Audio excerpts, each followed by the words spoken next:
Hello, everybody. Thanks for attending the first episode of the Full Impact, where the Impact staff kind of gathers together in a staff meeting and we talk about the news throughout the week, what we've been working on, how it's going. We're looking to make this a weekly show. So if there's something you'd like to include that we're not talking about or a segment you'd like us to do, please feel free to reach out to us. We're always looking for suggestions to improve your experience and our experience. And we also thought this would be a great way to you to get to meet the staff and to see who's reporting on the news on your campus.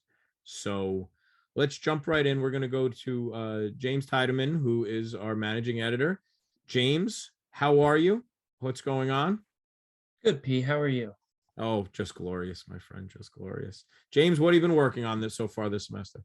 So the first news story we got out was on the COVID protocols to start the spring semester. The biggest would be the remote start to begin the semester and the booster requirement, which went into effect the day after the remote start. James, so what did we learn about the story? What are some of the changes for this semester? So the biggest thing would be the booster requirement. Previously, it was just a vaccination requirement. So you needed your first 2 doses or the one of the Johnson & Johnson. Now you need the booster, which is time dependent on when you receive your second dose. Also, Mercy said that there is a process in place to remove students who have either tried to enter or have been in classroom who have not been boosted or are not properly masking. They said there has been a few incidents where this has occurred, but there's been nothing. They didn't go further into detail on it. Great, great. Malik, you're working on a gun safety story. What's going on over there? I am. The Westchester DA and this group called Moms Demand Action did a virtual event, and they created this acronym, Be Safe. It was pretty interesting. And what is Be Safe about? What goes on there? Well, it's about parents, teaching parents how to safely secure their firearms. Okay. If your child does go to a house with firearms, how to teach your children how to be safe around it. Also, you're working on the Bronx fire story. That was kind of the big news heading into the semester. You're hitting some roadblocks though over there, right? So what's going on over there? Yeah, no one's responding to me, unfortunately. I emailed all of his professors and no one's answering. I called the fire department, they're not answering. And he ghosted me now too, so I have to figure out what to do now. So like a true superhero doesn't want his identity revealed, I guess, Okay, we'll keep pushing at it. Yep. Nicole, our associate editor. Nicole, how are you today? I'm doing good. How are you? That's great. All right, what are you working on, Nick?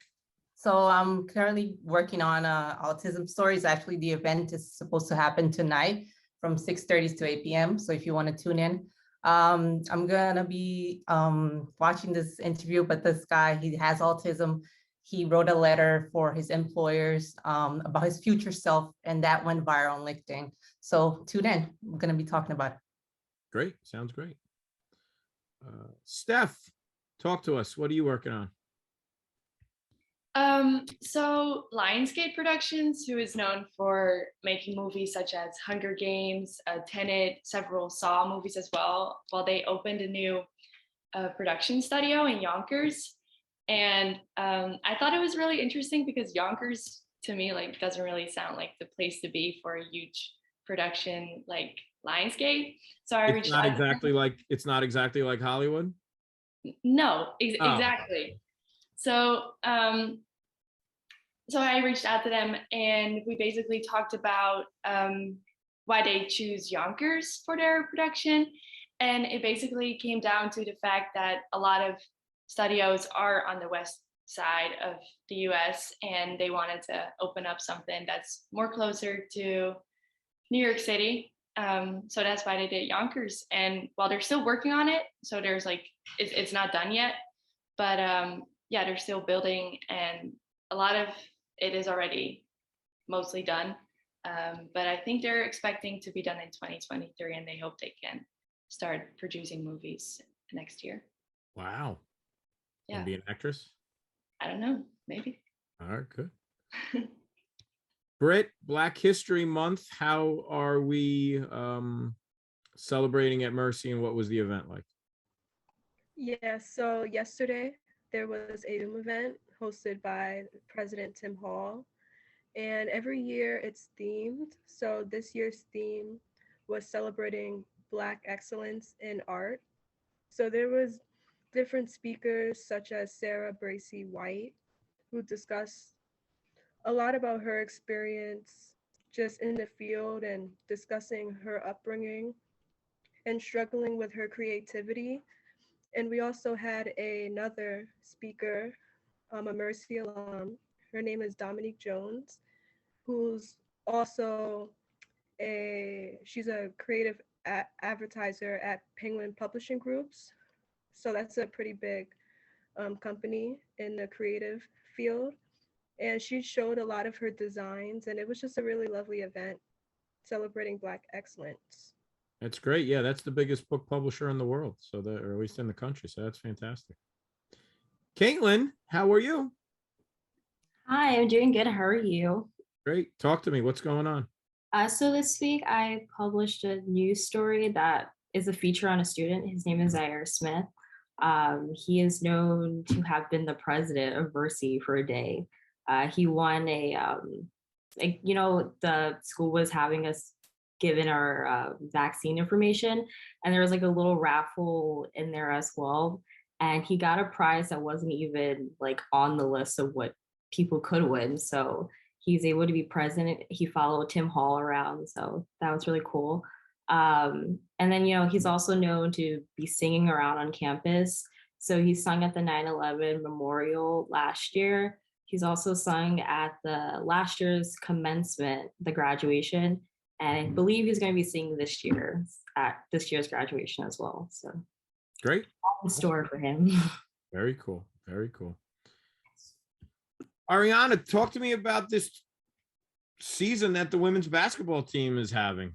They came out of the gate with a great. Yeah. Great Yeah, so they came in really hot, winning 8 straight games, making record-breaking history for them in like 40 years.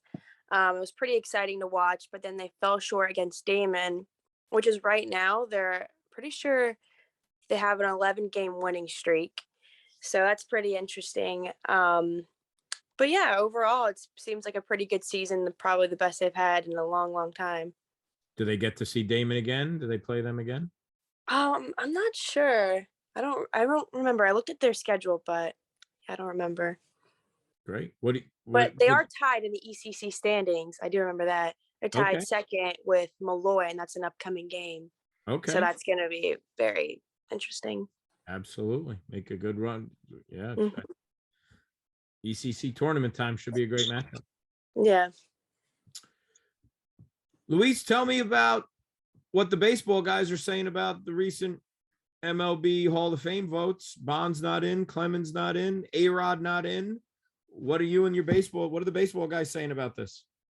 Yeah, it's not really sitting well with any of us, and just the baseball family in general, with anybody who ever plays baseball. I really haven't seen anybody that's supporting it. It's kind of sad that a player can, single-handedly change the sport of baseball, because as you know, you got to see it firsthand. Like, baseball was a dying sport. Trying to say I'm old? You trying to say I'm old? My stepdad is actually a Giants fan just for that reason, because of Barry Bonds. They used to cut to his games they used to be watching a game on for the Yankees and cut to his at bat just because it was a home run almost every single time. So it's yeah, I interviewed 2 of my roommates that are on the team, and as long you can take steroids all you want, but you still got to hit the ball. I personally think it's the hardest sport to play.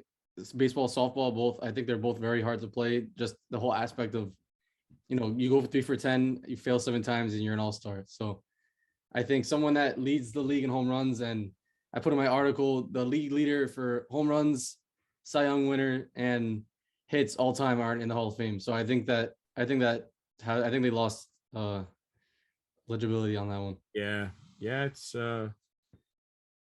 definitely lost of credibility. So before Bonds was televised every time, I was in college when McGwire and Sosa were battling for that home run record, and that was a fun season.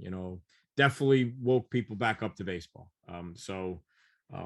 Right before Bonds, the McGwire and Sosa, who are also not in the Hall of Fame, that was a that was a really fun year. And It's actually pretty funny because now I don't know if you saw that now since the whole agreement is over right now, they're not testing for steroids as of right now because there's no agreement for. So I don't know if players are gonna take advantage, but we'll see. I think so, but I mean, maybe not. yeah, Crazy ones. that's you might never have players in the Hall of Fame ever again if you keep testing. Who knows? So, all right, entertainment wise, what's going on, guys? And what are you doing for enjoyment? Has anyone seen a good movie lately, or listening to a good piece of music, or go to someplace interesting, or take a vacation? Anybody's got anything to share? I just want to say that Taylor Swift is the best musician of our generation. That's all. She's releasing a new song today. No, tonight with Ed Sheeran. Is that another one of her ex-boyfriends or no? No, they're his No. good friend. Poor him. Wait, when is the song coming out? Tonight at midnight. It's called The Joker and the Queen. Stream it. Oh. Everyone can stream it now. I need to listen to it. I need to. Please, everyone. When's Britney coming out with a new song? Whenever she feels like it, if she wants to. Hashtag free Britney. Well, freed Britney. I like it. Fair enough. Anybody else? So I'm pretty sure that most people of my age are watching this right now, but Euphoria is the absolute best show I've seen in a good while. Fill me in. What is the talk? It's all I hear people talking about. I mean, What is this show about? What's going on? Some people here have to help me out with this, but I don't know. So I didn't really even get into Euphoria before the second season came out. So when all these new episodes of season 2 came out, I was like, okay, I gotta catch up, start watching it. And then I found out that the second season was all shot on film as well. So it has like a different camera technique, which I absolutely love.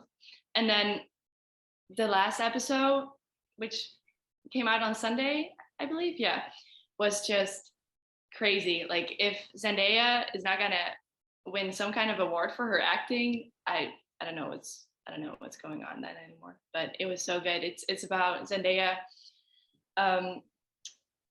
plays this character who's a drug addict, and she's still in high school, and just her whole friend group has they all have these different backstories that I don't know, all their storylines get involved with each other as well. So the storyline is very complicated, but it's such a good show. And I don't know, they shot it very well, and their acting is just amazing. So if anyone is not watching Euphoria by now, you should.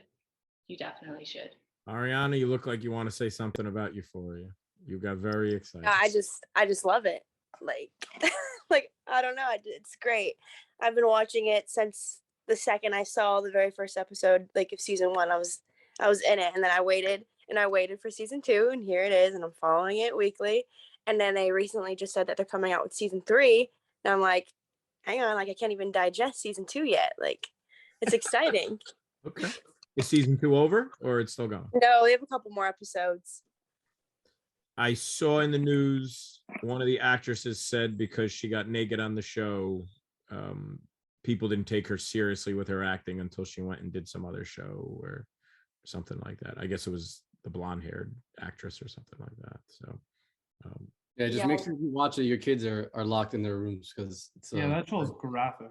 They show everything. Very graphic. All right, I've never seen it. I've never watched it personally. I've never seen an episode, and I probably can't because I'm not really into those types of shows. But my girlfriend's she's telling me she's gonna bring her iPad to my house to watch the Super Bowl, to watch it because it comes out on Sunday. So Right. I gotta compete with Euphoria at the same time as the Super Bowl. wow, so the Super Bowl is rivaling Euphoria. It's that that's strong for women right now. Wow.